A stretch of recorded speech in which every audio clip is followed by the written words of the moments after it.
Salut à toi, bienvenue sur My Way de Finance. Aujourd'hui dans cette vidéo, je vais te réaliser une analyse d'Ethereum. J'ai pris le temps de m'arrêter dans un hôtel à Oklahoma pour étudier le marché car effectivement l'Ethereum est parti très haut, très vite. Il laisse se décrocher de BTC. C'est parti.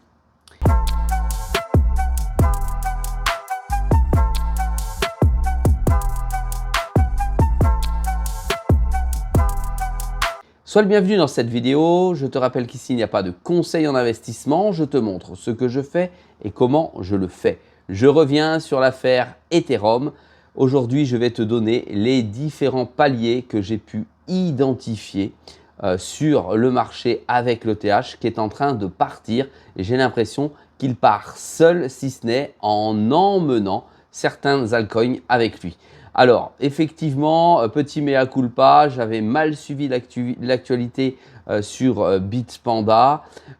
Effectivement, pendant la date anniversaire Bitpanda d'Ethereum, Bitpanda a doublé les montants de stacking, ce que je n'avais pas remarqué. Merci à tous ceux qui me l'ont signalé en commentaire. Aujourd'hui, on va tout de suite aller sur le graphique d'Ethereum pour voir ce qui se passe de manière plus chiffrée et plus mesurée. Je vais tenter de te dire ce que je vais faire et quel est mon sentiment vis-à-vis de cela. Alors, je te rappelle que l'Ethereum vaut, à l'heure à laquelle je tourne la vidéo, 4294 $. 41, il est naturellement toujours deuxième sur CoinMarketCap. Il y a un volume journalier de plus de 43 milliards de dollars qui est échangé. Et sur le marché, ça vaut 518 milliards. Ça commence à peser et à faire effet sur l'ensemble du marché de la crypto. Quand je dis à faire effet, ça veut dire quoi? Ça veut dire qu'il prend une part beaucoup plus importante sur le marché de la crypto. Alors, en ce qui concerne le plus haut historique, il est à 4891 $. Et son plus bas, on s'en fout, c'est 42 centimes. Alors, 4891 $, on commence à se rapprocher de l'ATH qui a eu lieu en novembre 2021, le 16 novembre 2021 exactement. Alors, je vais analyser aujourd'hui l'Ethereum avec une figure un peu particulière, c'est la figure du mégaphone. Alors, qu'est-ce que la figure du mégaphone? La figure du mégaphone, c'est une figure qui prend naissance sur un point donné qui est en général un plus haut. Voilà, tu peux le retrouver à peu près par ici, d'accord? Et celui-ci s'écarte avec des plus hauts, toujours plus hauts, et des plus bas, toujours plus bas. Ça veut dire quoi? Ça veut dire qu'il part légèrement comme un mégaphone. C'est pour ça que ça porte ce nom. Si on met les bougies d'Ethereum, ici je les ai mis en 3 heures, mais si on les met en 12 heures, parce que sur le logiciel que j'ai, ça n'est pas possible, si on les met en 12 heures, c'est plus flagrant. En d'autres termes, on peut constater une moyenne haute montante, une moyenne basse montante, et quand celle-ci est dépassée, eh bien, on dit que le mégaphone va donner une accélération, pour plus de bruit, d'accord, à la dite crypto. On se rend compte que c'est ici, à ce niveau-là, tu vois, quand ça a cassé le mégaphone ici, il y a eu une forte accélération pour aller envoyer le cours bien plus haut. On remarque ici qu'il y avait une résistance importante, à peu près à 3940 $. Je te rappelle qu'ici, ce n'est pas totalement juste, que ça l'a cassé, petite accélération, c'est venu légèrement rebondir, parce que c'est peut-être pas exact ce que je viens de faire, et ça a cassé le haut du mégaphone pour avoir une accélération. Maintenant, il existe deux possibilités au scénario. Quelles sont-elles? Il peut continuer, c'est ce que je pense qui va arriver, il peut continuer à grimper, d'accord, et aller taper les 4300 à 4400 $, et venir ici, finalement, souffler. Premier scénario, c'est-à-dire aller taper les 4003, les 4004, et puis rester confortablement dans une zone importante pour peut-être aller ensuite récupérer ici, tu vois, une petite zone à 4150, 4180 pour ensuite sans doute repartir. Ça, c'est le scénario le plus probable. Maintenant, il y a un second scénario qui est encore plus fou. Effectivement, c'est si ça casse tout de suite le support qui va, la résistance qu'aujourd'hui qui va devenir support ici, il peut y avoir une accélération jusqu'aux 4800 $. Donc, le scénario, arriver ici, stagner le moins longtemps possible, mais stagner, premier scénario. Second scénario, ça reste quelques instants, c'est-à-dire quelques jours, quelques heures, d'accord, et ça monte jusqu'à 4800 $. Ça, c'est dans le champ du possible, c'est le deuxième scénario.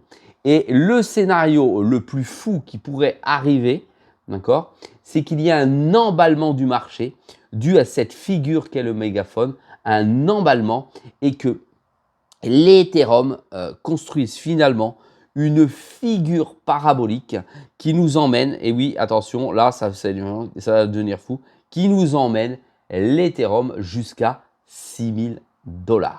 On peut voir ça, c'est déjà arrivé dans certains bullruns que effectivement de grosses cryptos partent de manière parabolique directement à aller chercher les plus hauts. Et là, le plus haut de cette figure parabolique pourrait être les 6000 $.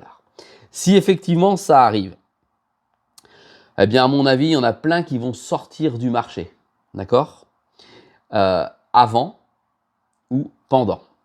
Quand tu analyses aujourd'hui l'offre et la demande, et quand tu la sépares entre toi et moi, qui sommes particuliers, et les professionnels, on se rend compte d'une chose, c'est que tout, pas tous, mais la grande majorité, 90 à 95% des particuliers, sont en position vendeuse sur Ethereum. C'est en général dans ce cas de figure que le marché explose tous les particuliers, d'accord, et toutes les positions, d'accord, pour aller à l'inverse du marché des particuliers et monter plus haut et toujours plus vite. Ça s'est vu ces dernières années, ça se voit en bourse, ça se voit dans les devises. Effectivement, quand les institutionnels analysent le marché et se rendent compte qu'effectivement, dans les carnets d'ordre sont placés soit de gros teneurs de marché, soit des baleines ou soit des particuliers, ça va en contre-tendance et c'est pour ça que 90 à 95% des particuliers en général perdent lorsqu'ils sont positionnés sur le marché. C'est pour ça que je t'invite à faire très attention aujourd'hui si tu as une position de trading sur Ethereum. Pour ma part, j'ai une position de holder. Donc, ça ne me dérange pas. Je n'ai pas l'intention de sortir tout de suite. Je te rappelle que mon objectif est de 7000 $. Mais néanmoins, si effectivement il y a une énorme parabolique qui viendrait toucher les 6000 $, il est probable qu'à 6000 $, je sorte. Pour être plus clair, entre 5500 et 6000 $, je sorte pour rentrer bien plus tard lors d'une baisse que le marché organiserait pour pouvoir de nouveau être présent avec plus de TH, d'accord, et pouvoir aller toucher les 6000 $. Voilà, je t'ai donné ma stratégie, je t'ai dit ce que j'allais faire. Maintenant, tu en fais ce que tu veux naturellement. Dis-moi en commentaire ce que tu penses du marché, où il en est aujourd'hui. Donne-moi également tes objectifs. Je sais qu'il y a peu, j'ai déjà parlé d'Ethereum. Eh bien, profites-en parce que là, le marché, on va dire, il est énervé. Encourage-moi avec un pouce vers le haut. Et puis, si tu veux ce type d'analyse plus rapidement, n'hésite pas. Tu vas dans ma bio, tu cliques, tu peux t'abonner à mon Substack. C'est gratuit. Tu reçois une newsletter régulièrement de manière gratuite où tu as déjà une analyse avec les points pivots et cette analyse qui est réalisée. Voilà, je te dis à très vite dans une prochaine vidéo. Et n'oublie pas que sur MyWay Finance, c'est tous les jours à 6 h du matin une information sur mon portefeuille. Allez, protège ton capital. Salut à toi.